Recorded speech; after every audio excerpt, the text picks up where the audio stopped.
Bienvenue à Parlons Sécurité. Mon nom est Graziella Charles. Mon invitée aujourd'hui est Marilène Simard qui œuvre dans le milieu de la sécurité depuis près de 22 ans.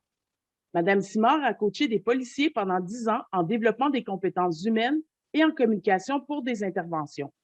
Elle a été co-responsable de la sécurité du Marathon de Montréal pendant 8 années. Finalement, Madame Simard a créé et développé un cours qui porte sur le développement de l'intervention en sécurité. Marilène, bienvenue à Parlons Sécurité. Ben, merci, Graziella. Merci de l'invitation. Mon plaisir. Dites-moi, de quelle façon a débuté votre carrière dans le domaine de la sécurité? Ben, ça va être un petit peu différent des gens que tu as l'habitude d'interviewer, dans le sens où moi, c'est la sécurité qui s'est insérée dans ma carrière. Hein. C'est pas moi qui est allée vers la sécurité, c'est la sécurité qui est venue vers moi. Intéressant. Fait que moi, j'ai eu vraiment une spécialisation en communication. J'ai fait beaucoup de gestion de projet dans le début de ma carrière. Vraiment des projets d'envergure. Fait que beaucoup de relations humaines, de gestion de personnel. Et il y a toujours eu un aspect sécurité. Et plus ma carrière a avancé, plus cet aspect-là a pris de l'ampleur, a pris de la place, dans le fond.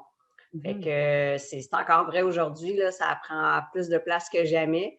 Fait que moi, bizarrement, contrairement à la majorité des gens que vous passez en entrevue, j'ai pas choisi une carrière en sécurité puis dire je me développe là-dedans. J'avais vraiment une carrière en gestion et principalement en gestion de projet d'envergure. Et la sécurité est venue à moi puis s'est insérée puis a fait sa place que j'ai suivie. OK.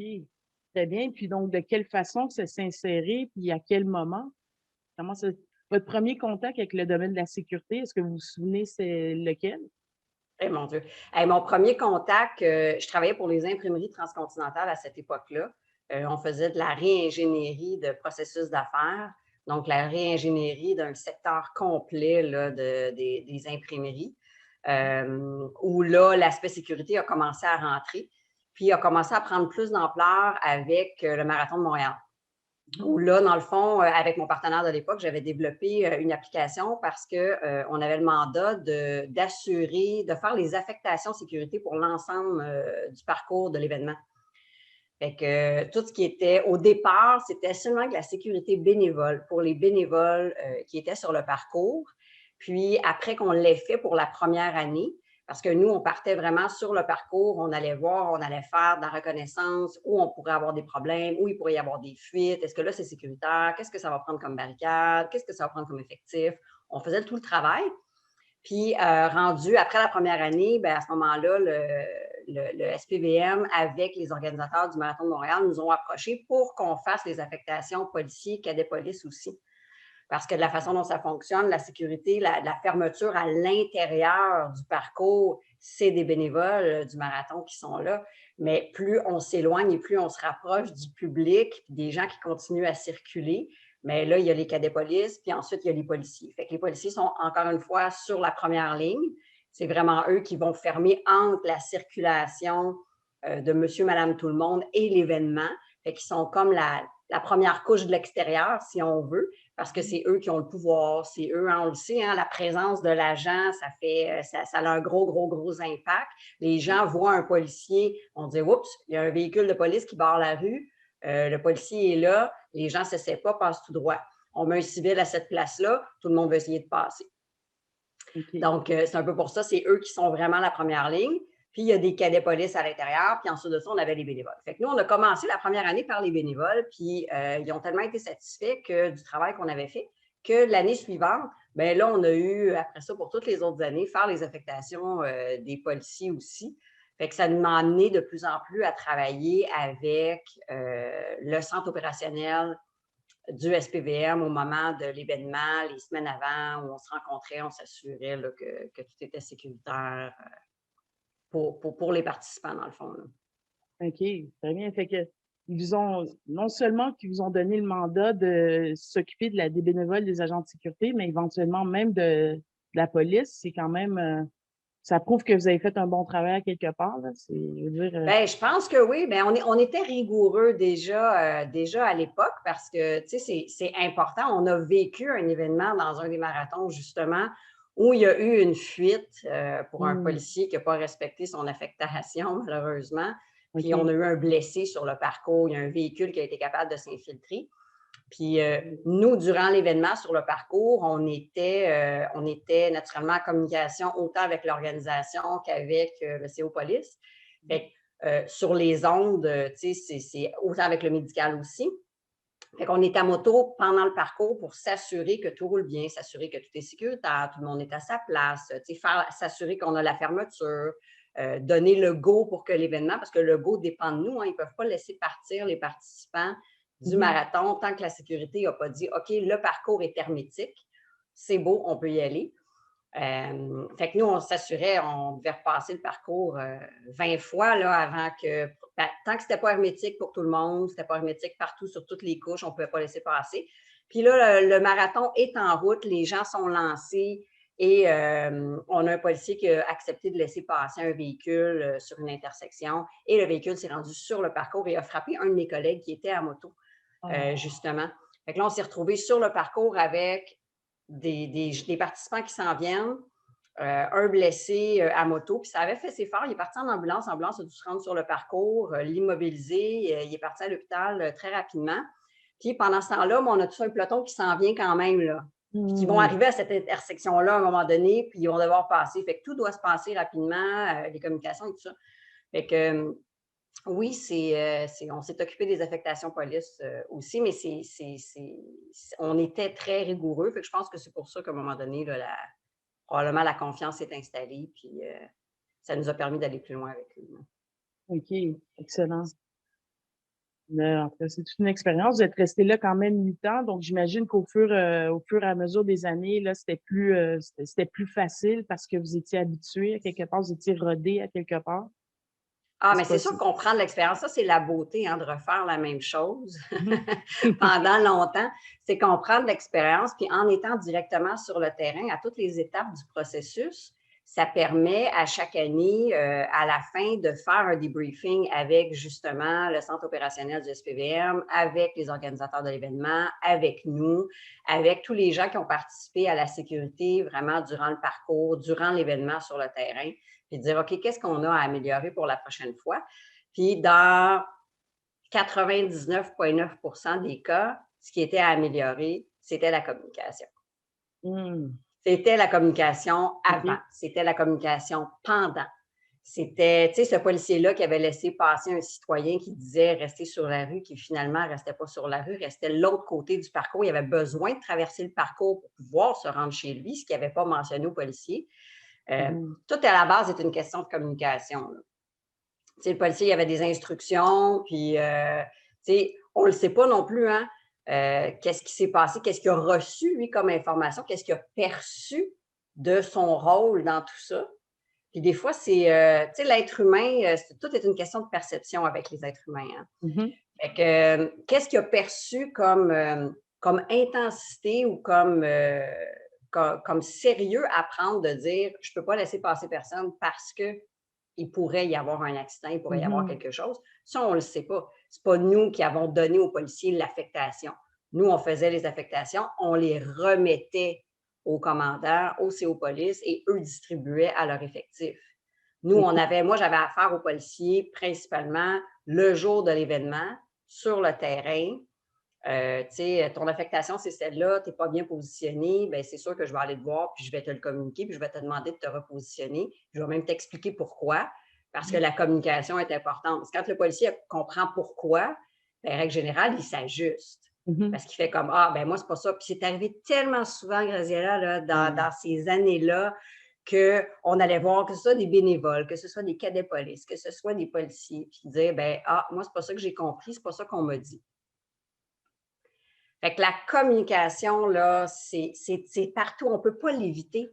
On est des êtres humains, puis on ne peut pas faire autrement que c'est impossible en tant qu'être humain de ne pas communiquer.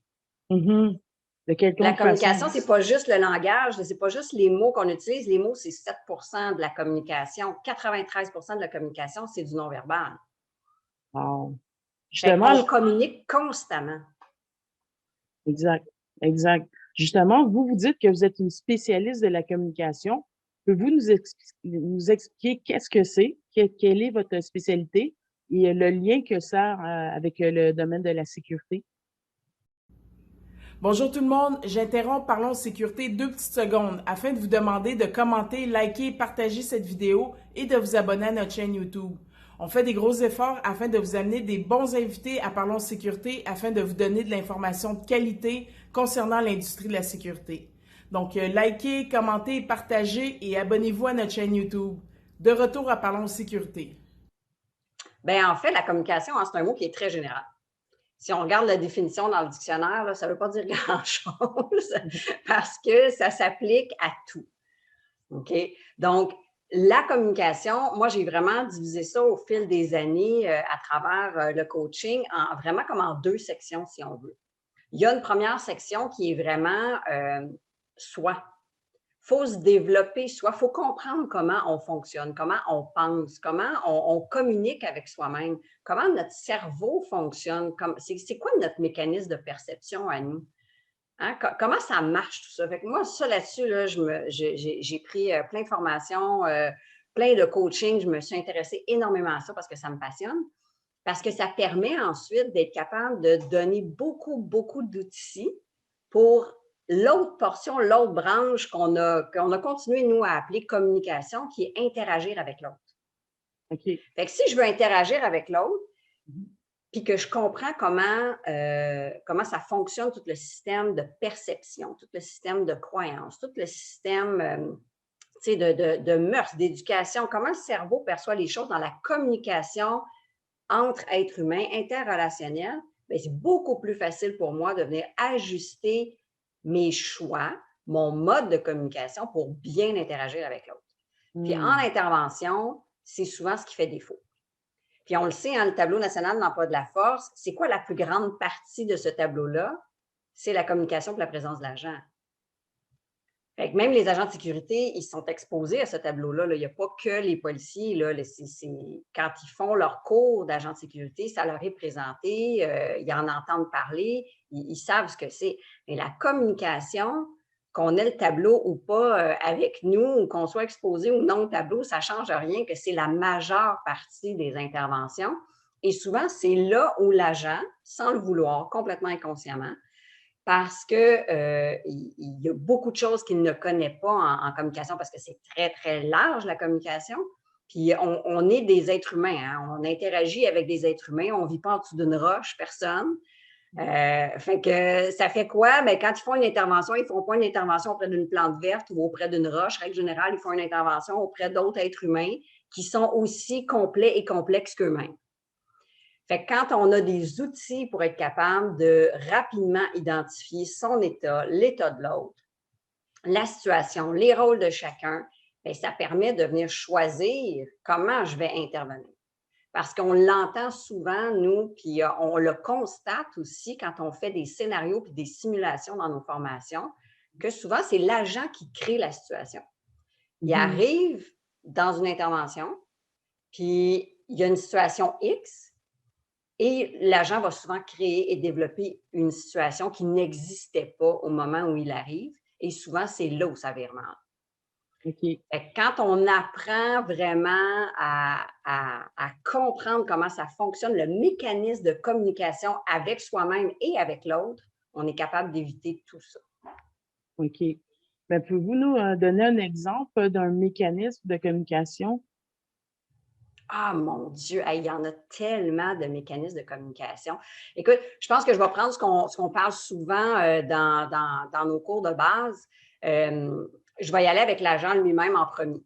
OK? Fait que, exemple très banal de la vie quotidienne, mettons qu'on va prendre que c'est un agent féminin ou masculin, ça n'a pas d'importance, là, je vais le parler au masculin, mais les femmes, faites la transposition, c'est la même chose pour vous, ça fonctionne de la même façon pour tout le monde. On est à la maison, on a eu une chicane avec son partenaire de vie la veille au soir. Le bébé n'a pas dormi durant la nuit, mal aux dents, colique, peu importe, fièvre et tout ça. On a passé une mauvaise nuit, manque de sommeil. On se lève plus tard le matin, on se rend compte de l'heure, pressé. Il faut que j'arrive à attendre mon chiffre. On se dépêche, on s'habille, pas le temps de faire le café, embarque dans l'auto, vie quotidienne pour tout le monde. Là. pour beaucoup, beaucoup de gens, là, pars un peu en retard, fait que va un peu plus vite parce que tu vas arriver à temps au travail. Bizarrement, c'est là que tu attrapes toutes les lumières rouges, c'est là qu'il y a toujours quelqu'un qui vient te couper, que les gens ralentissent puis ils font du tourisme. Là, tu te retrouves avec un train. Tu sais, c'est toujours dans ces matins-là là, où tu attrapes tout ce qui... C'est pour ça que je ris. Ben oui. Et là, tu arrives sur la job, puis là, tu es vraiment juste. Fait que là, tu te dépêches. Là, tu as l'impression, pour certaines personnes, tu vas même avoir la perception et l'impression que tes collègues, ton supérieur, te regardent tout croche parce que là, tu n'es pas arrivé assez d'avance ou tu es arrivé quelques minutes en retard. Va t'habiller, va te préparer, mets ton ceinturon, mets toutes tes affaires. Et là, paf, tu as une intervention, tu as un call tout de suite. Qu'est-ce que tu traînes sur ton intervention si tu n'es pas capable d'identifier tout ça et faire ce que moi j'appelle un recadrage auprès de toi-même? Bien, tu vas amener tout ton état émotionnel de stress, de frustration, de là, tu n'es pas fier de toi, tu n'es pas content d'être arrivé, tu te sens mal, tu te sens coupable, tu te sens gêné parce que là, ton supérieur t'a peut-être fait un commentaire puis tu l'as mal interprété. Peut-être que pour lui, c'était très banal, il a voulu te mettre à l'aise, mais toi, parce que tu es sous l'état de stress, d'être arrivé en retard, tu l'as pris comme un reproche. Ça arrive, ça aussi, là. Absolument. Tout est une question de perception, encore une fois, parce que tant que tu n'as pas validé avec l'autre, tu ne peux pas le savoir si c'est un reproche ou non. Fait que là, tu passes sur ton intervention avec tout ce beau bagage négatif-là qui est très volatile. Et là, tu arrives sur l'intervention avec ça. Ta perception de ce qui se passe n'est pas la même que si tu n'avais pas amené tout ce bagage de stress, frustration, colère que tu as là. Fait que d'être capable de vraiment d'avoir des outils, parce que ça prend des outils. Il faut l'apprendre, puis il faut le développer, puis il faut le pratiquer. Ça, c'est comme menottes bâton, là. Tu n'es pas bon parce que tu as une paire de menottes à ta ceinture ou un bâton à ta ceinture. Tu deviens bon et compétent parce que tu as pris des cours, tu as appris des techniques, puis tu le pratiques, puis tu l'utilises. C'est la pratique qui fait que tu deviens fluide, puis que tu deviens compétent, puis que tu deviens bon. C'est pas parce que tu les as sur toi. Fait que la communication, c'est la même chose, mais ça commence par soi. Parce que moi, si j'arrive ici ce matin, là, fâchée de X, Y, Z qui n'a pas rapport à notre moment ensemble, tu vas le percevoir. Puis souvent, il ne faut pas oublier, quand les agents font des interventions, la personne qui est devant eux, bien, cette personne-là vit un stress aussi, là. Souvent, il y a du stress puis il y a de l'anxiété qui monte chez le sujet. Parce que la personne, pourquoi je me fais interpeller? Il y a un agent qui arrive. L'uniforme, la présence, ça amène tout un dédale de perception dans la tête du sujet. Il faut être conscient de ça. La multi-ethnicité, hein, on en voit tellement, là. C'est tout ce qui se passe aux États-Unis. Les gens sont exposés à ça. Ici, les mentalités, c'est la même chose. Une personne de peau noire qui arrive avec un intervenant en sécurité qui est tout équipé, qui a son ceinturon, qui a tout ce qu'il faut sur lui, que ce soit un policier ou un agent blanc, qui arrive dans un état où le sujet perçoit déjà de la tension, qui n'a pas rapport du tout à la situation puis au sujet, mais le sujet, il ne sait pas ça. Qu'est-ce qu'il peut se dire dans sa tête?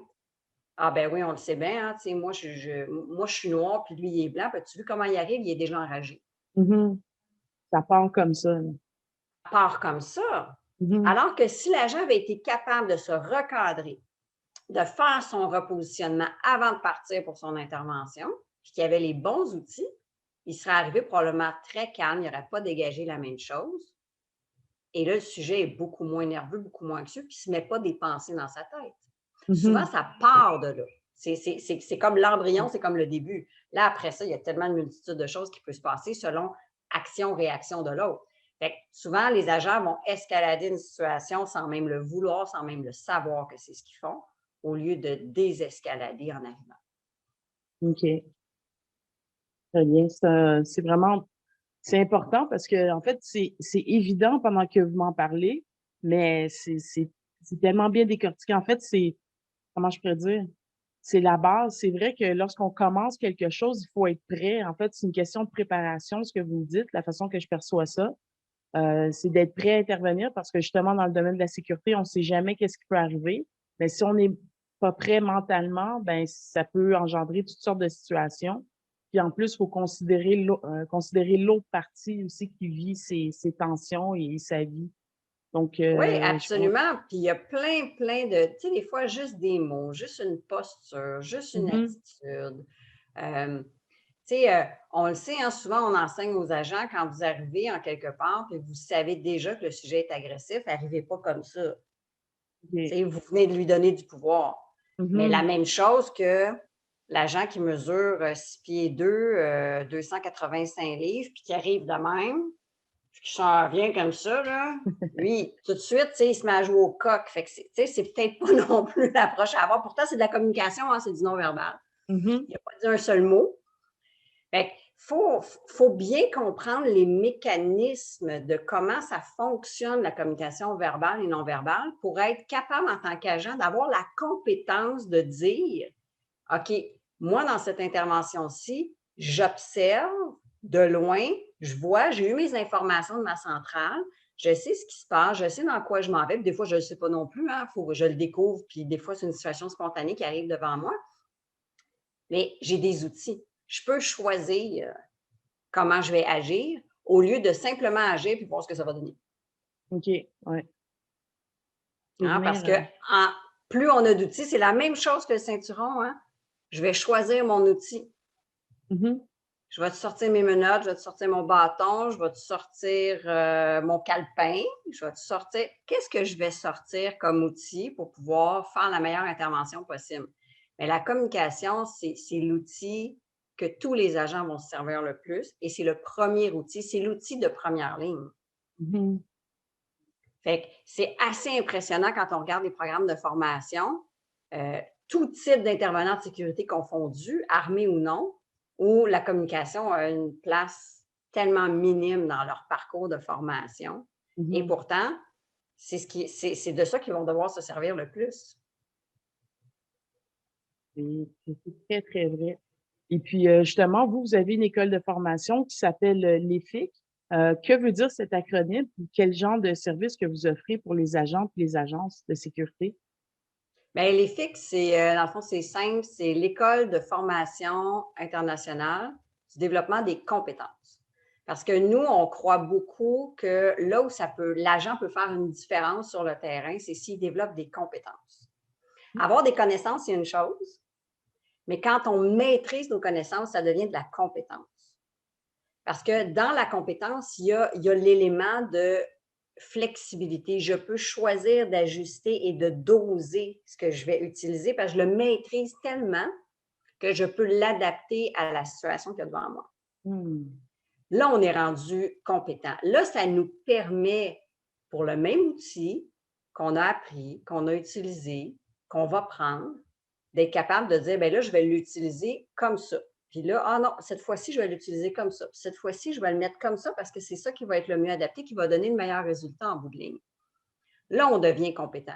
Et que nous, c'est vraiment là qu'on veut ouvrir les portes à tous les intervenants puis dire, venez vous chercher de la compétence. Venez développer vos compétences au-delà de la connaissance. Parce qu'on en voit régulièrement à travers nous, chez nous, on en entend parler par les différents milieux qui utilisent des intervenants en sécurité. On en entend parler par les agents de sécurité, on en entend parler par les agences aussi. Moi, le nombre de fois, très récemment, on était à Québec pour donner une formation et on a une personne qui prend le cours avec nous. On ne le sait pas, il est directeur d'une région dans une agence de sécurité. Et on l'apprend au fil du temps, durant la formation, à le découvrir. C'est très modeste, très humble. Mais lui, il voulait venir développer plus de compétences sur le terrain pour être capable de valider aussi la compétence des agents qui engagent. Mhm, mhm. Puis il dit, savez-vous, il dit, nous, là, on récupère plein de contrats que des agences perdent parce que les agents ne sont pas formés. Les agents ne OK. sont pas suffisamment formés. Et là, le client, je vais prendre un exemple comme ça qui n'était pas cette situation-là, un hôpital. L'hôpital ne veut plus de cette agence-là parce qu'ils ont plus de problèmes. L'agent cause plus de situations qu'il en règle. Mhm. Parce que quand l'agent se présente, ça crée quelque chose qui n'était pas là, qui n'existait pas. Et là, à un moment donné, le client, le personnel dit, bien là, c'est parce qu'on a plus de difficultés quand l'agent est là que quand l'agent n'est pas là. Fait qu'on n'en veut plus d'agent. Fait que là, ils changent d'agence. Puis eux, cette agence-là croit beaucoup à la formation et forment beaucoup leurs agents. Puis ils sont en train de récupérer beaucoup de contrats comme ça que les autres perdent. OK. Parce qu'ils forment, ils prennent le temps d'investir dans la formation. Fait que dans le développement des compétences. Fait que ça, nous, on y croit beaucoup. Puis les différents parcours, on a vraiment les 3 branches parce que ce qu'on veut, c'est que l'agent puisse se développer dans son ensemble. C'est avant tout un être humain qui va interagir avec un autre être humain. Fait que la communication puis le développement des compétences humaines, il faut devenir compétent à travailler avec des êtres humains, surtout quand on est dans des situations comme ça où il y a déjà un stress, une tension, de l'incompréhension. Envoyer un agent arriver dans une chicane de famille dans un groupe ou même une chicane à l'extérieur dans un parc, bien, il y a beaucoup de rôles, hein? Il y a le plaignant, il y a la victime, il y a les témoins, il y a les supporters, il y a les paparazzis de cellulaire qui sont là, il y a les gérants d'estrade qui vont vouloir lui dire comment faire sa job, puis s'occuper de qui en premier, puis qui après. Il y a beaucoup de monde, là, souvent, qui sont là. Fait que si l'agent n'a pas toutes les compétences ou tous les outils pour être capable de bien les partager, savoir à quel moment il faut qu'il appelle du backup, est-ce que je peux me rendre là tout seul, toujours assurer sa sécurité et la sécurité des autres. Il y a beaucoup d'éléments. Fait que nous, on vise beaucoup à développer, on a les compétences d'intervention qui sont tous les outils techniques, la formation technique, comment utiliser un bâton. Il y a plusieurs techniques là-dedans. On a un parcours qui est progressif, nous, en continu, sur 9 niveaux.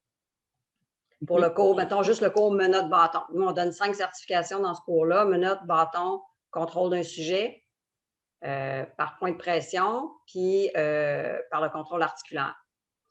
Donc, ce sont tous des techniques qui vont permettre d'intervenir physiquement, idéalement, et on insiste beaucoup dans tous les cours, sans blesser la personne. On va aller au minimum de la force nécessaire pour que ça se passe bien. Jamais au maximum. Ce n'est pas ça l'idée. L'idée, ce n'est pas de blesser les gens, c'est de faire en sorte que la situation problématique cesse et que ça puisse se résoudre. Mais là-dedans, on incorpore toujours du développement de compétences humaines et de la communication. Puis on veut leur faire prendre conscience beaucoup durant la formation que si votre communication est déficiente, c'est sûr que vous allez vous rendre à l'intervention physique. Mais sinon, c'est possible de l'éviter dans la majorité des cas. Fait que oui, ils peuvent se développer au niveau de toutes les techniques d'intervention physique, incluant autodéfense, incluant combat. On peut aller très loin là-dedans. Développement de compétences humaines, même parcours, même principe. Donc, c'est-à-dire niveau base, intermédiaire, avancé, il y a 3 niveaux dans chaque, ce qui fait un parcours de 9 niveaux, 9 cours pour être capable de bien se développer. Puis la branche communication aussi qui te permet d'interagir avec l'autre pour encore là développer des outils pour savoir comment je fais pour bien interagir en fonction de ce que je perçois de l'autre. C'est très complet. Bien, c'est la base, hein? C'est la base, Graziella, parce qu'on a tellement plus que ça. Nous, on a des partenaires à l'international déjà. Fait qu'il y a beaucoup plus. On fait de la spécialisation, on fait du coaching, on fait du service conseil, on fait du parcours personnalisé aussi. Des fois, ça arrive, hein? On a des agents. Puis je te dirais que c'est assez demandé ces temps-ci, des agents qui disent, bien écoute, moi, au lieu de suivre le parcours de groupe de tout le monde, j'aimerais ça avoir un parcours personnalisé parce que dans mon travail, je travaille juste en psychiatrie dans les hôpitaux ou je travaille uniquement dans telle branche de la sécurité. Et là, ils veulent avoir un parcours personnalisé pour eux, pour se développer, tout en même temps être capable d'apprendre des techniques d'autodéfense, se protéger. Tu sais, en psychiatrie, là, des fois, ça brasse, puis c'est pas...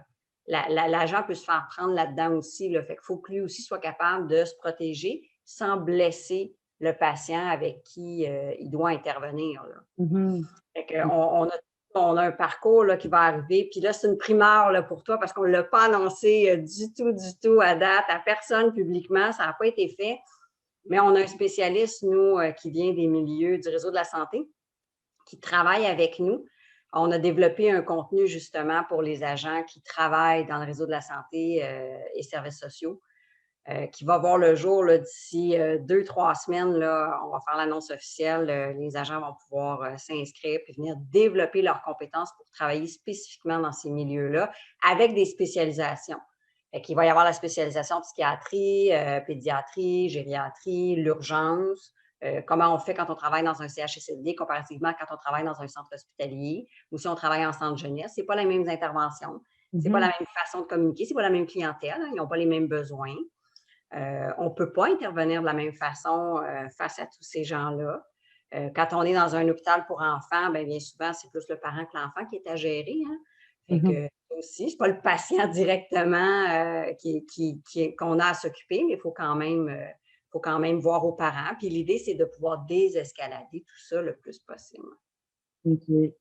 Wow, c'est super. Je suis vraiment contente du fait que vous ayez des formations spécialisées pour les différents milieux, les sous-milieux, dans le fond, des agents de sécurité dans le milieu hospitalier, parce que c'est vrai qu'il y a différentes sous-sections, puis c'est bien qu'il y ait des formations spécialisées pour toutes ces sous-sections. C'est excellent, c'est une bonne nouvelle, ça.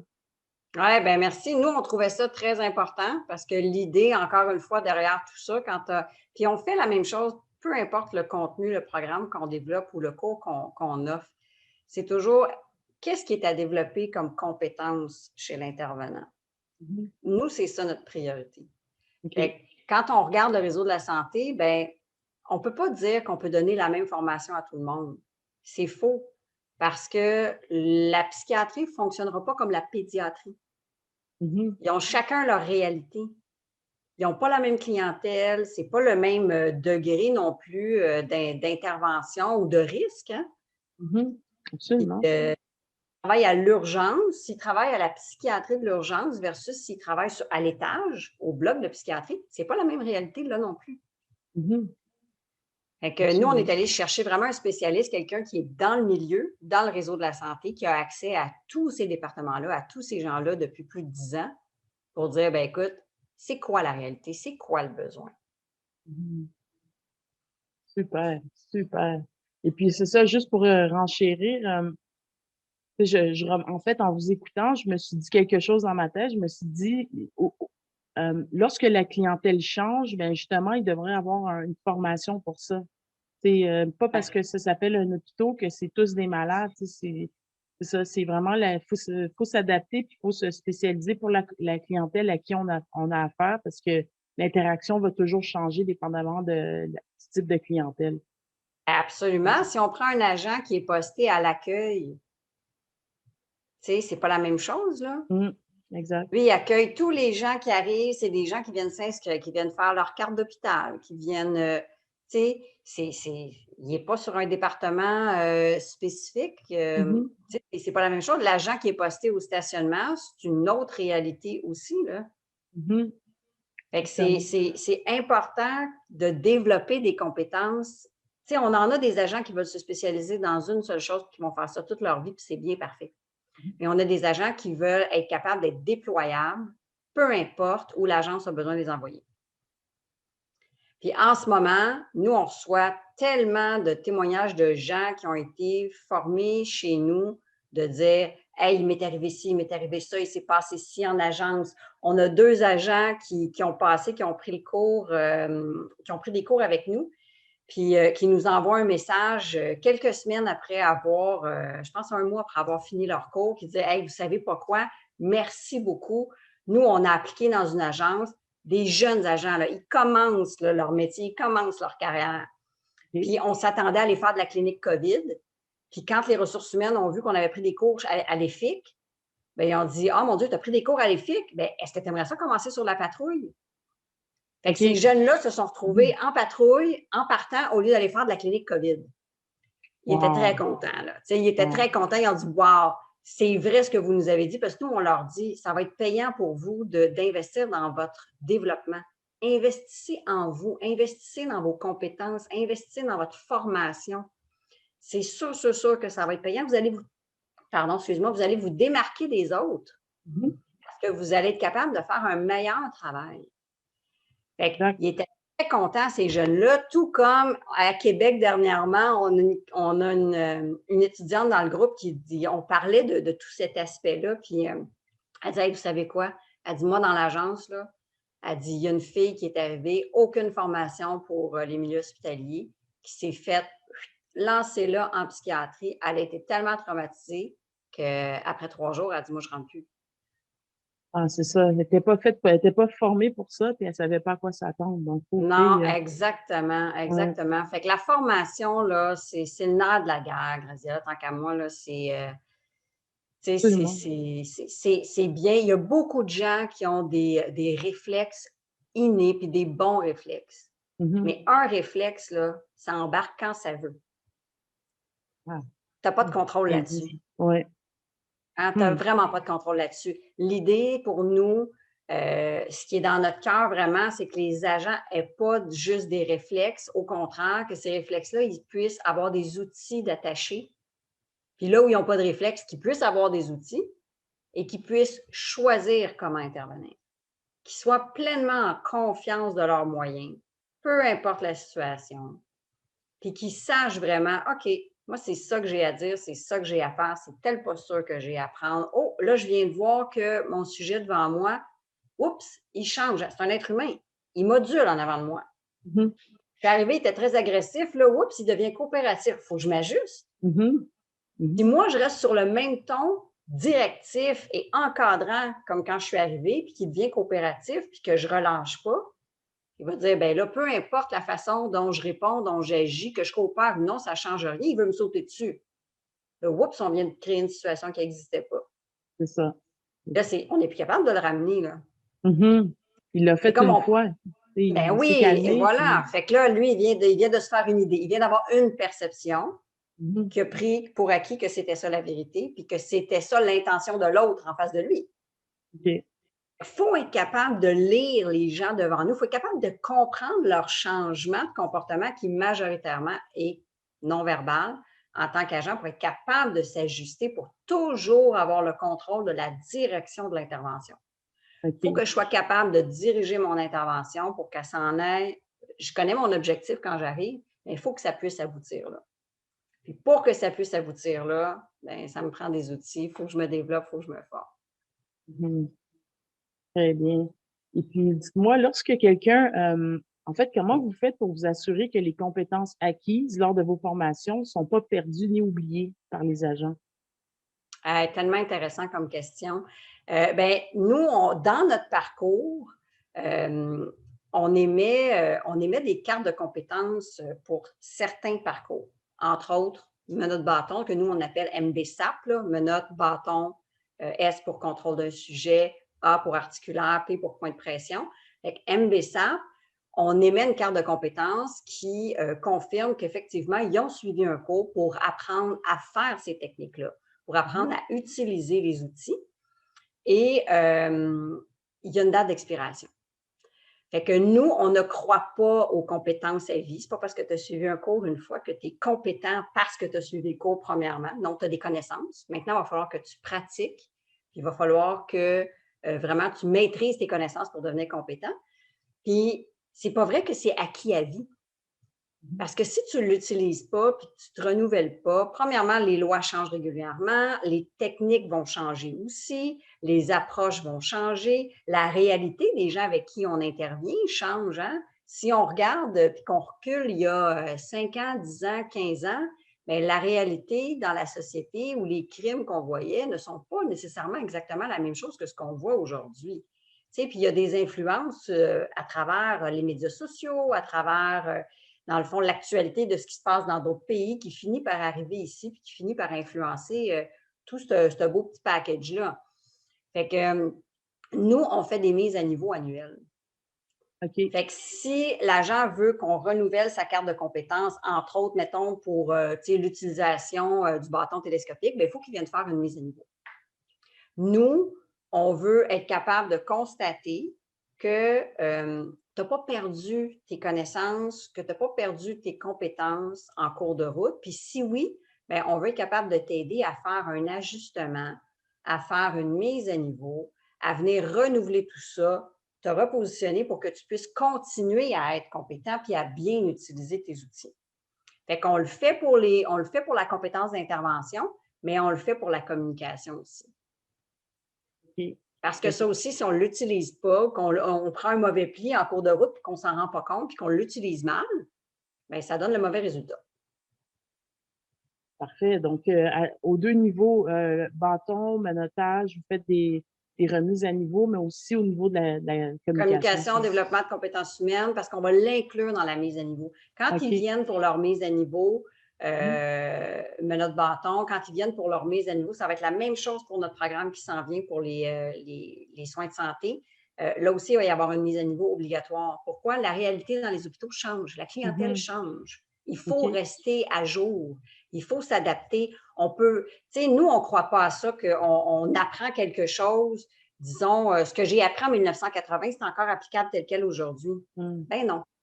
La réalité a changé, la clientèle a changé, la société a changé et tout est en évolution. Fait qu'il faut que l'agent puisse rester en évolution constamment. Fait que nous, les mises à jour, les mises à niveau, on croit énormément à ça, que c'est la meilleure façon pour les intervenants de rester compétents, qualifiés.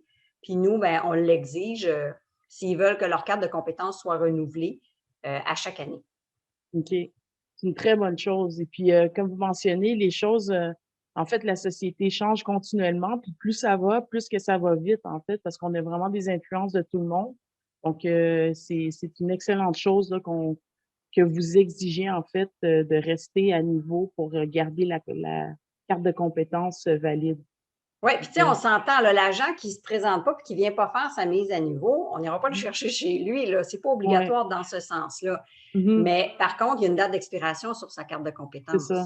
OK. Fait que s'il veut que nous, on la renouvelle puis que nous, on puisse dire, bien, oui, regardez, effectivement, puis c'est toujours en cas de problème, hein? Ça, c'est comme une assurance. C'est comme plein de situations. Tu sais, quand on se met en affaire avec un partenaire, on est mieux de déterminer les conditions pendant que ça va bien, de qu'est-ce qu'on va faire si jamais un jour ça va mal. On n'attend pas que ça aille mal pour le faire. Mais l'agent, c'est la même chose. Il ne faut pas que l'agent attende d'être dans le trouble ou de s'être mis dans une situation problématique et que là, il y a des comptes à rendre à la police, il y a des comptes à rendre devant un tribunal pour dire « Ah, ben, attends, je vais aller me chercher une formation ou une école qui est capable de venir dire, ben oui, voici ce qu'il a appris, puis voici comment il a appris à l'utiliser. Maintenant, regardons, est-ce qu'il l'a utilisé de la bonne façon? Ah, c'est drôle, l'agent est backé. Alors que s'il n'y a rien, puis qu'il a utilisé ça selon ce que lui, il pense, bien là, toute discrétion est laissée aux juges, aux avocats en fonction de la perception de ce qui s'est passé dans la situation. Parce que l'agent ne peut pas venir dire « Oui, j'ai appris à utiliser avec telle technique de telle façon. » Et c'est exactement ce que j'ai utilisé dans mon intervention.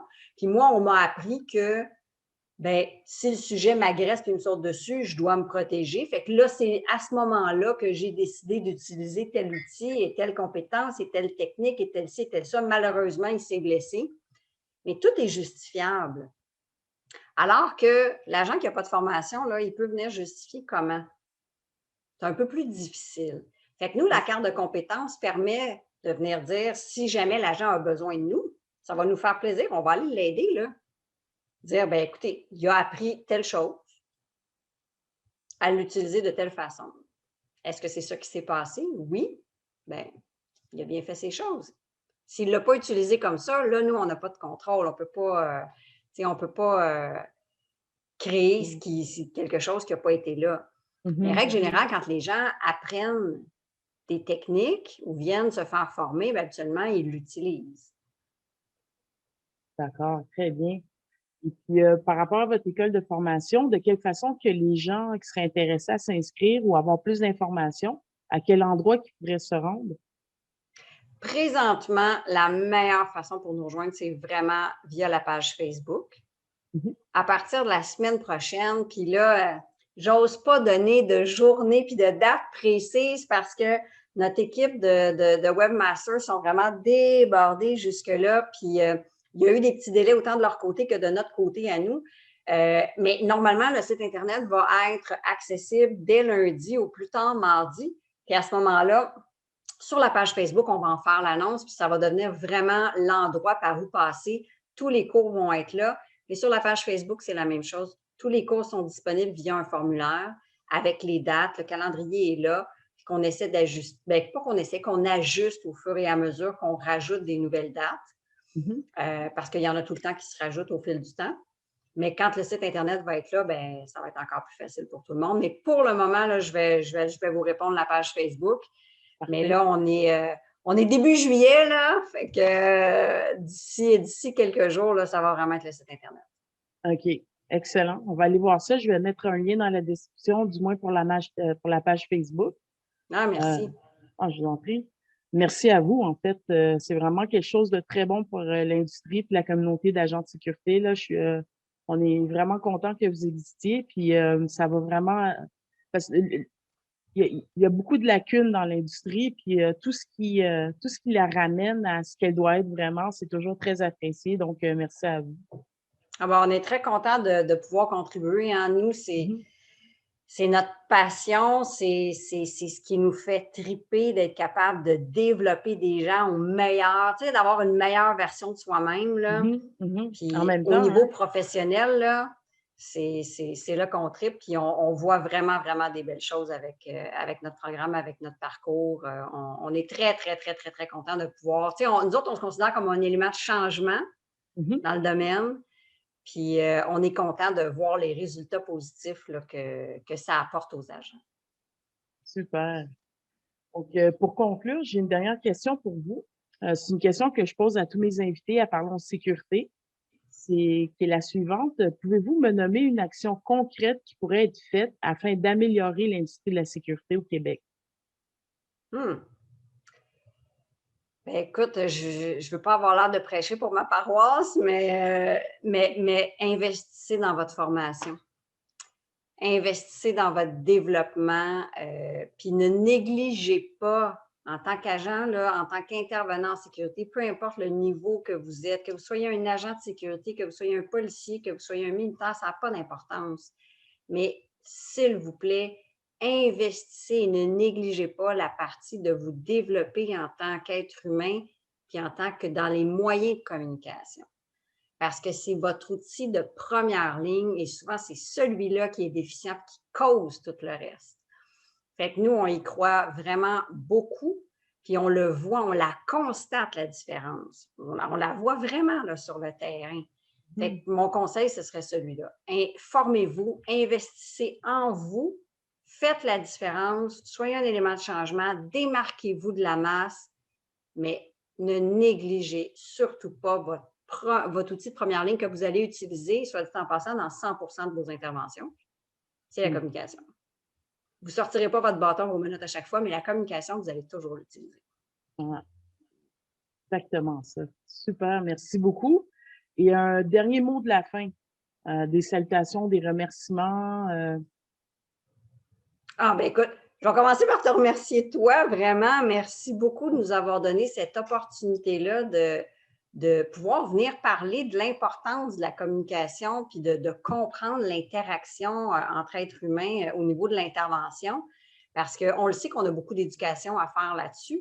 Puis ça nous donne une excellente opportunité de pouvoir commencer, bien pas commencer, mais continuer le chemin que nous, on a débuté, puis de passer le message, puis de dire, bien écoutez, ceux qui veulent se développer davantage, bien oui, il y en a une école qui le fait, puis oui, il y en a une option, puis on fait beaucoup d'intégration avec votre réalité sur le terrain.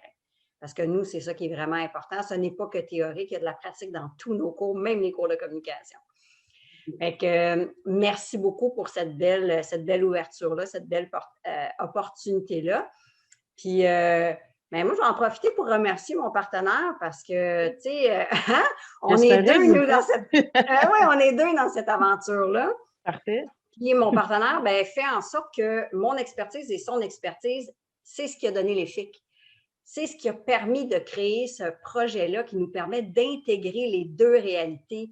Hein, je pense que vous avez compris que lui, sa spécialisation, c'est beaucoup l'intervention, effectivement.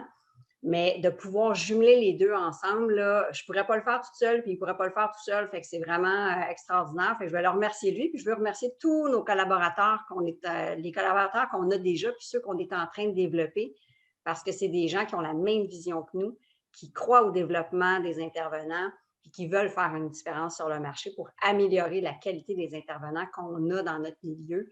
puis la compétence. Puis ça nous tient vraiment à cœur. OK, très bien.